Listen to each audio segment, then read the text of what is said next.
Chilling tales for dark nights.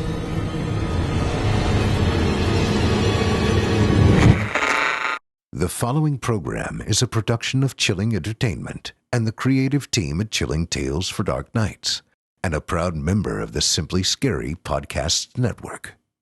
Visit simplyscarypodcast.com to learn more about this and our other weekly storytelling programs, and become a patron today to show your support and get instant access to our extensive archive of downloadable ad-free tales of terror. Thank you for listening, and enjoy the show.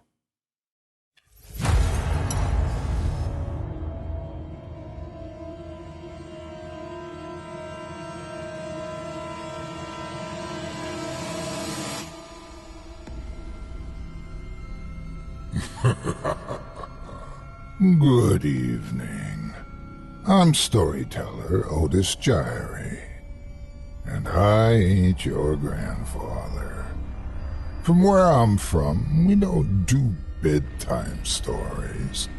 And if that's what you were expecting, you're in the wrong place. If it's terrifying tales you're after, well then, I've got just the thing. Get comfortable, settle in, turn off the lights, if you dare. Your night is about to get a whole lot darker.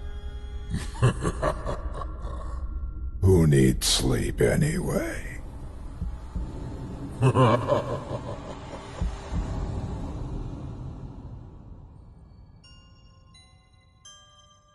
Good evening. You're listening to Scary Stories Told in the Dark. Welcome to Season 2, Episode 11. I'm your host, Otis Gyrie. In tonight's episode, I'll be performing 5 stories for you about voices from beyond the grave, nameless lakes, both legendary and lurid, murderous mysteries, the unsettling side of utopia, and derelict dangers, all of them from the dark and twisted imagination of author Dave Stancliff. You're listening to the standard edition of tonight's program. If you'd like to show your support and enjoy an extended version of this and other episodes with twice the terror, visit simplyscarypodcast.com and click Patrons in the upper menu to sign up today. And thank you for your support. It's time to get started, so lock your doors, turn the lights down low, and settle in. The show is about to begin.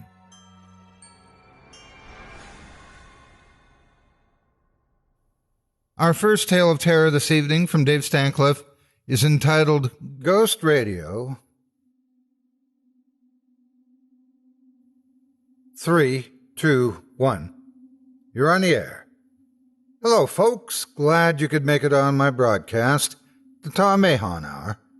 I've got a lot to talk about tonight, but before we do, I'd like to ask you something. Do you believe in ghosts? The reason I ask is the production crew has been complaining of some wacky things going on in the studio lately.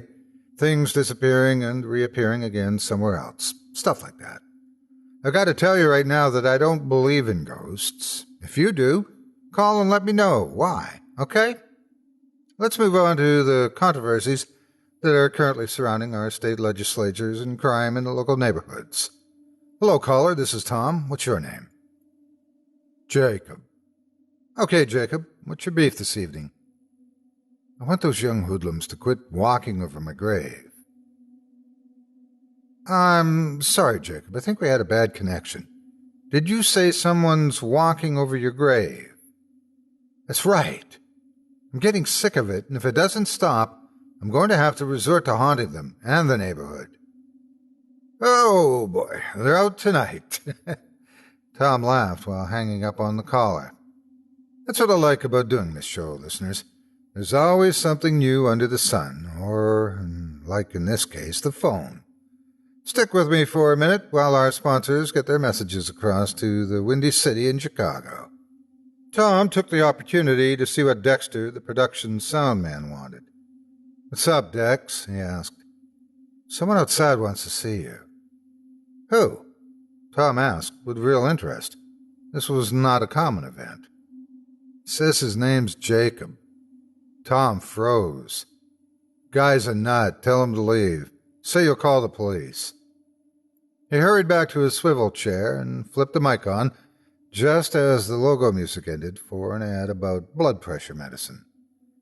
Back again, callers. I have a hunch it's going to be a long night.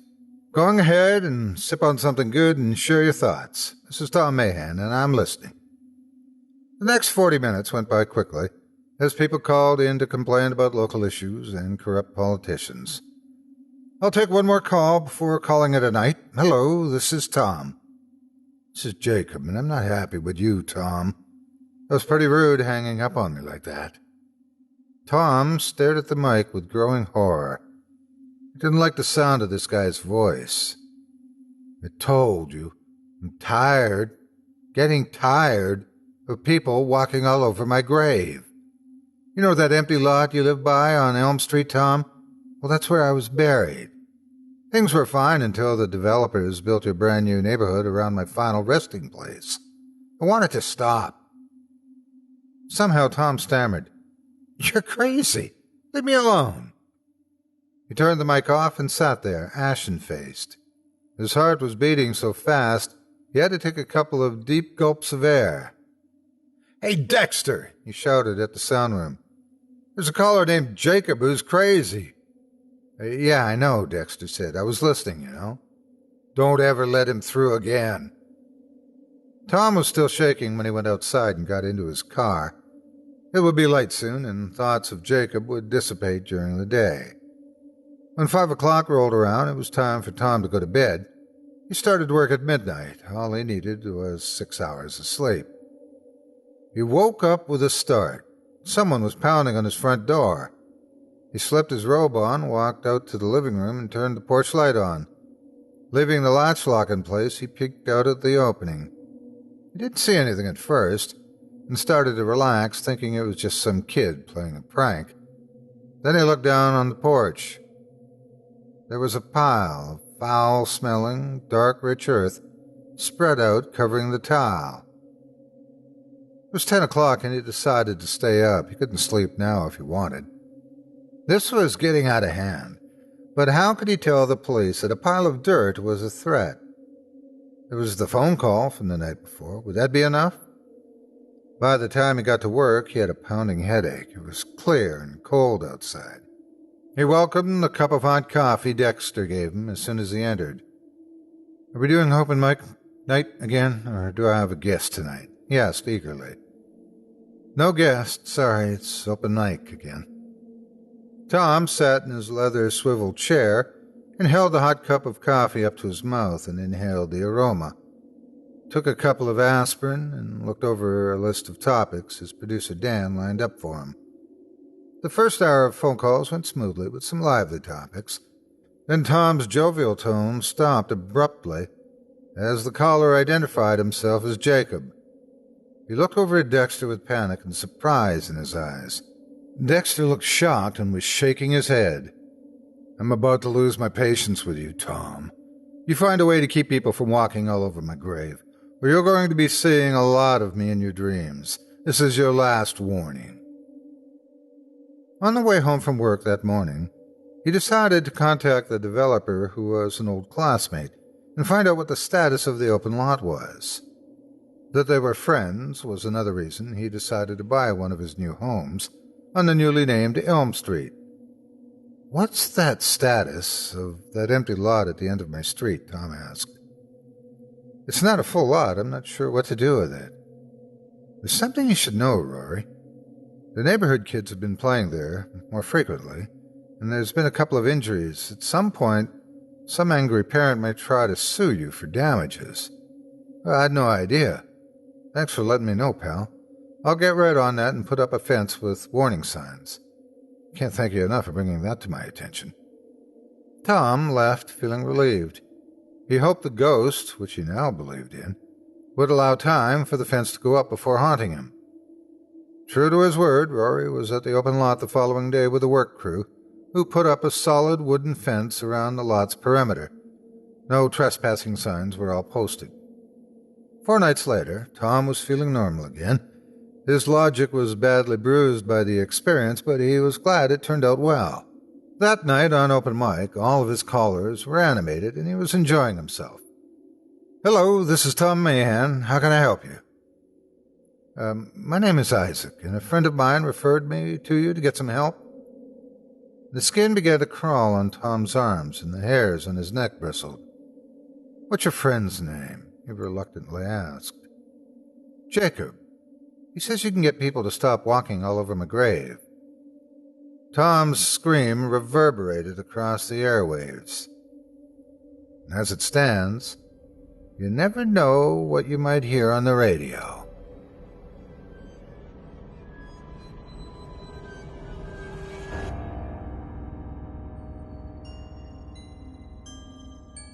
Our second story this evening is short yet unsettling. Something Dave Stancliff calls the Ladies of the Lake.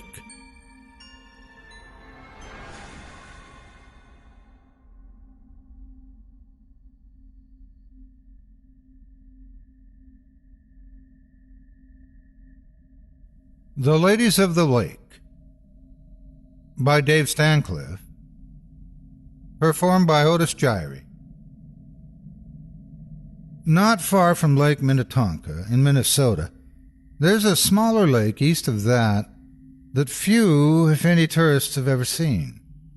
The locals say it's haunted by 3 women and avoid going there.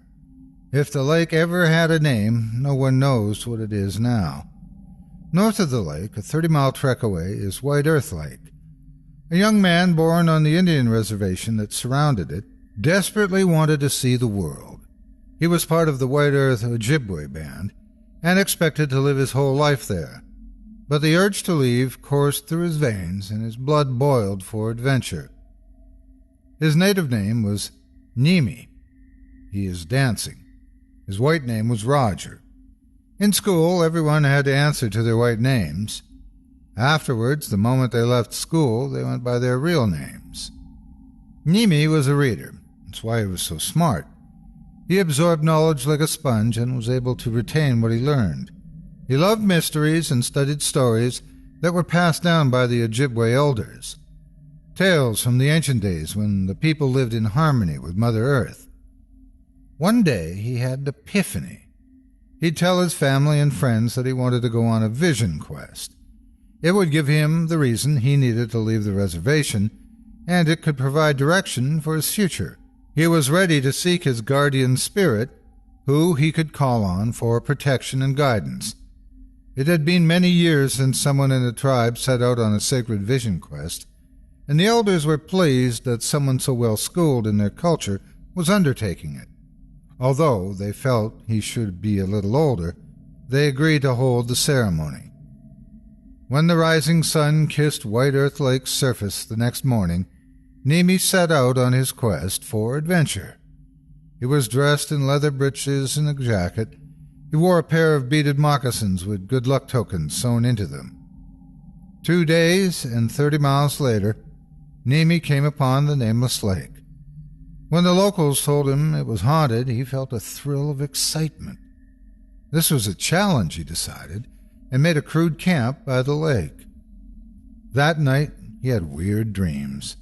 He was talking with a woman who was promising him crazy things like immortality and the ability to fly, or to stay underwater for as long as he liked without having to breathe air. When he awoke in the morning, his clothes were wet. Not damp, soaking wet.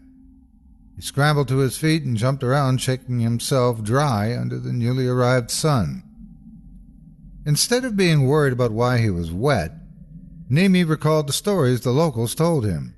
He didn't remember anything about water witches, though, just that there were 3 women who guarded the nameless lake. Unlike most men in his tribe, he didn't fear the unknown. The next night he tried to stay awake, but succumbed to sleep by midnight. His dreams were chaotic and violent. He was flying over the treetops, looking down at a herd of buffalo, being chased by hunters with spears and arrows. He could hear the cries of the hunters as they brought a big bull down. The swirling dust made his eyes gritty. The thrill of the chase increased his heartbeat, and then he woke up in his campsite next to the lake. His eyes burned as he looked around. Afterward, he walked along the lake shore, wondering what his dreams meant. As exciting as they were, he longed to know if the lake was really haunted.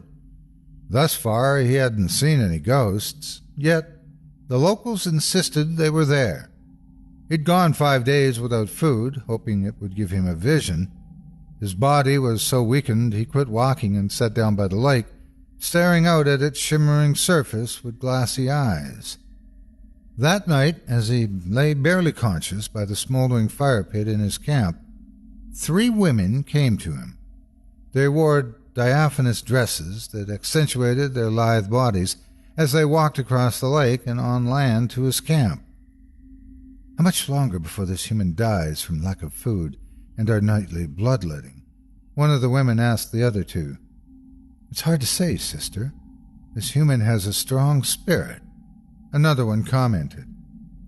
In spite of his condition, Nemi heard the voices and struggled to focus his eyes as they peered down at him. His first thought was they were beautiful. They all had full red lips and pale faces that were expressionless. All 3 had pale blue eyes that watched him struggle to sit up. None of them wanted him to die, at least not until someone else came along. Human blood was the ultimate intoxicant for them. They seldom got visitors because people feared the place. When they did, they tried their best to make the experience last as long as possible before draining the victim's final lifeblood. It had been decades since the last victim stumbled into their domain. Nemi's blood was a special treat after that long drought. In spite of his weakened condition, he recalled a tale one of his elders told him about supernatural beings, that if he could drink their blood, he would be strong enough to banish them to hell where they belonged.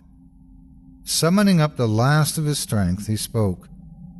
Ladies of the lake, I am Nemi, your loyal servant. If you could each give me a little of your blood, I could continue serving you longer instead of dying right now. The 3 were startled by the request and argued among themselves for a while before coming to a decision. When they did, each one used a fingernail to slash their own wrists. Come, drink then, human. One offered as she held her bloody wrist out. Without hesitation, Nemi sucked on the proffered wrist. When she stepped aside, the second offered hers, and by the time he was sucking on the third's wrist, he felt a hot, powerful surge course through his veins. Night turned to day. He could understand what the animals in the nearby forest were saying. Power incarnate made his bronze face glow. The sisters, sensing something had gone wrong, huddled together and watched his transformation with their pale blue eyes. When he finally turned his attention on them, they could see the mistake they'd made. In their eagerness, they ignored the law of blood. Their mixed blood took him to another level of awareness and power over them. He slowly stretched, never taking his eyes off the 3 women. They turned in fear, as if to go back in the lake, when he clapped his hands together and sent them straight to hell. As it stands, evil is meant to be destroyed by heroes in all cultures.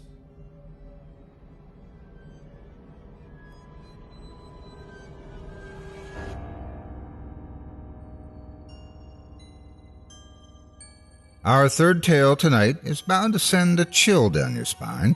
Also, from Dave Stancliff, I present to you Dead Eyes.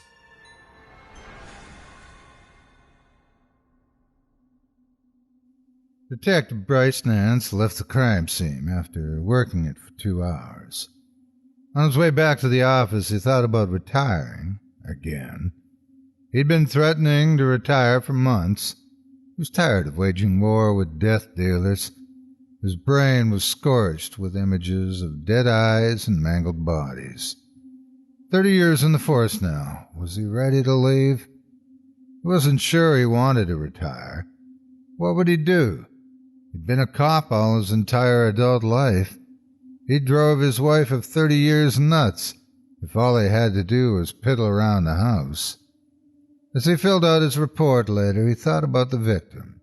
a short Oriental man who had both hands and feet cut off. The coroner said he bled to death from his massive wounds. No other wounds were found on the body. It was the second body this week with the same wounds. Talk of a serial killer made its rounds in local newspapers and news television. When the second murder was announced, the hashtag hand and foot psycho popped up on social media platforms. The chief of police, Dwayne Fitzsimmons, got a call from the mayor, who hated all the coverage the case was getting. Fitzsimmons, in turn, called a meeting with his detectives and rank-and-file cops. When he was done berating his men, he let them go to work. Detective Bryce walked up to him afterward and asked for a minute of his time. When they got to his office and he told them that he was considering retiring, the chief rolled his eyes skyward and pounded his fist on the desk. "You gotta be kidding me, Bryce. You're the best detective we have. You're good for at least 5 more years. Is it a raise? I'll give you a raise." "No, it's not about the money, Chief. I'm tired of seeing dead eyes in my dreams." "Oh, Bryce, me lad. Don't give me that phony Irish accent. I'm serious." "Is that the way it is? Then you want to check with your union steward, but you still have 2 years to go before voluntary retirement is possible. Be a terrible thing to lose all those years of service because I'm out of here." Chief Fitzsimmons lit up his cigars. Detective Bryce stormed out the door. He took a couple of puffs and shook his head. He had enough things to worry about. 2 days later, Detective Bryce came up with a working theory. Both victims were found in city streets, not inside somewhere. Whoever committed the crimes must have acted swiftly because there were no witnesses. Both murders happened at night at what were busy roads during the day. He thought about the fastest way the killer could escape the murder scene. After studying his notes, he found that there was a sewer opening just a few feet away at both of the murder scenes. He theorized that the killer must have used the sewer to get away. The next step was to check out the sewer system, but he wasn't going to do that alone. People got lost in New York's historic underground tunnels. He needed a partner and a guide. Back at the station house, he spotted Detective Jimmy Jones, who was recently put on the case with him. "Jimmy, I need to find someone who knows the tunnels and would be willing to serve as a guide for us." "Us?" "Yeah, I have a theory how the murder's getting around. Need your help, partner."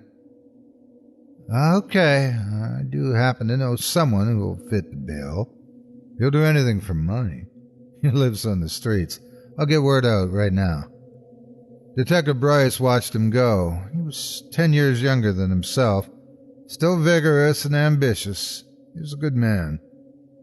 The next day, Detective Jimmy pried open the steel cover and, with the help of Louis, their guide, slid it inside. It was after 11 o'clock, and the side street they picked was quiet. Louis went down first, followed by the 2 detectives. They all had flashlights and were waving them around in different directions. The detectives switched their shoes out for boots. Louis wore his usual black high-top sneakers. Detective Bryce pulled a map from his inside jacket pocket. The 3 of them had already looked it over before going down. Without a word, he picked a direction and Louis led the way. They went to the sewer opening nearest the last victim. The detectives bent over and studied the ground. Detective Jimmy found the first droplets of blood. They were dried out, but recognizable on the narrow walkway alongside the sewer floor. More followed, and then abruptly stopped. Whatever had been dripping must have been covered up because they lost the trail. They decided to call it a night after taking photos and making notes of where the blood spots were. A forensic team would examine it in the morning. 4 days later, Detective Bryce was sitting at his desk when the forensic report came back. The blood they saw was the same as the victims. There was no doubt about it now. There was a monster loose in the sewer system. As he considered the report, his phone rang. Another victim. When Detective Bryce got to the scene, police had it roped off. The victim was a woman. She was missing her hands and feet. The pools of blood were still sticky and flies were already buzzing around the body. He looked over a few feet and saw a sewer grate. He was back. The media had a holiday with the sensational murders. They'd attracted national attention since the second murder. The third poured fuel upon the fires of speculation on who would do such a thing. The next day, Louis and the detectives went down the grate near the last murder. A very nervous Louis demanded twice his usual fees and stuck to them like glue. As they came to an intersection of tunnels, something flew out of the shadows and scooped a screaming Louis up like a baby and ran off with him. Both detectives pulled their service revolvers and gave chase. Whatever grabbed Louis must have been incredibly strong. They could hear his cries of terror ahead of them. And then they stopped. When they finally got to Louis, he was missing his hands and feet. His eyes were still open in shock. Detective Bryce stopped and kneeled alongside of him. He was still faintly breathing. His partner had kept the chase up. There was nothing he could do for Louis, but he could help his partner. Holding the flashlight in front of him, he trotted as fast as he could through the foot-deep muck.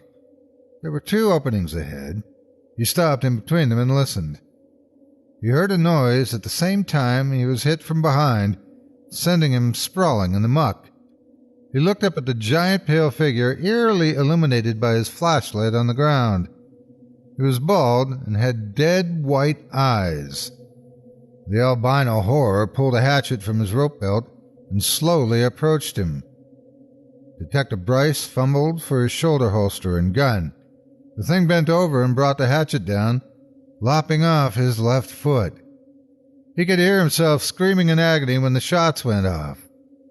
Detective Jimmy was in a firing stance, squeezing off careful shots. Then he fainted. The giant staggered backwards, but managed to stay upright. Detective Jimmy reached down into his partner's coat and grabbed his pistol. The thing was howling in pain and anger. Detective Jimmy fired again. This time the giant went down and stayed there. Later on, Detective Bryce opened his eyes and looked down at his feet. One was missing, but he was alive. He was in a hospital and his wife was at his side. She leaned over and kissed him when she saw he was awake. "Jimmy?" he asked. "He's outside. I'll get him for you," she said. A minute later, Detective Jimmy came in with Chief Fitzsimmons. "How you doing, partner?" Jimmy asked. "Great. I didn't need that foot anyway. So, what was that thing that attacked us?" An awkward silence. "The body wasn't there when we sent a team back down to get it," the chief said. "Try to look at the bright side. You can retire now." Detective Bryce looked over at his partner and asked, "So who do you think took the body?" As it stands, add this tale to the many others about New York's famous underground.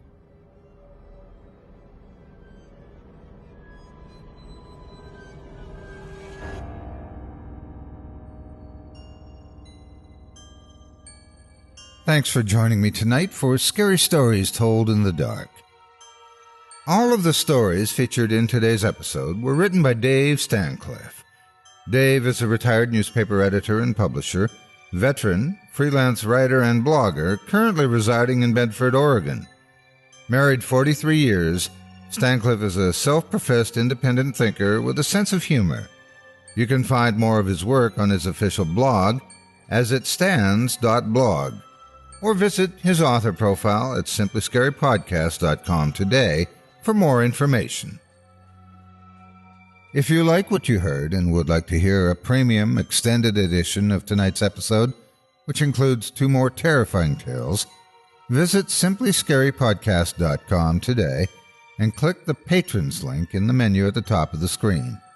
You'll find yourself on Chilling Tales for Dark Nights, where you can sign up for a season pass and get access to all 24 ad-free extended episodes from this season, or sign up as a patron for just $5 per month and get access to not just my show, but our network's audio archive of hundreds of previous releases, including premium versions of our other shows, such as the Simply Scary Podcast and Horror Hill.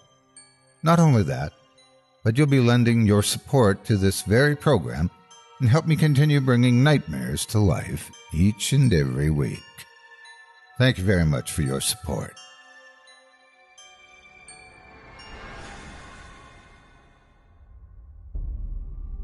Thanks for listening. You've been listening to Scary Stories Told in the Dark, a production of Chilling Entertainment and the creative team at Chilling Tales for Dark Nights, and a proud member of the Simply Scary Podcasts network. Visit simplyscarypodcast.com today to learn more about our network and our other amazing storytelling programs. Tonight's program was hosted, and its featured stories performed by yours truly, Otis Gyrie. Selected stories have been adapted with the kind permission of their respective authors. Original music provided by Luke Hodgkinson and Jesse Cornett. Sound design and final mixing and mastering provided by executive producer and director Craig Groshek. Program's artwork and logo by David Romero. If you're looking for some fresh tales on a daily basis while waiting for the next podcast, check out my YouTube channel, the Otis Gyrie channel, and my extensive collection of narrated tales there. Simply search on YouTube by my name, and you'll find me. And don't forget to subscribe and press the bell notification icon to get my latest releases. Got a scary tale of your own that you'd like performed? I take submissions. Email it to me today at otis@simplyscarypodcast.com to have your terrifying tome considered for production in a future episode of this show. That's otis@simplyscarypodcast.com. If you've enjoyed what you heard on tonight's program and are joining us on your favorite podcast app, subscribe to us to be sure you never miss an episode, and leave a 5-star review and a comment.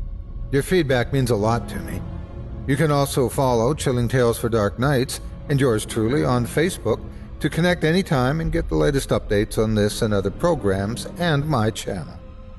If you're listening on the Chilling Tales for Dark Nights YouTube channel, do us a favor and hit the subscribe button and the bell notification icon for CTFDN as well to get more spooky tales from me and the crew and another episode of this program each and every Wednesday.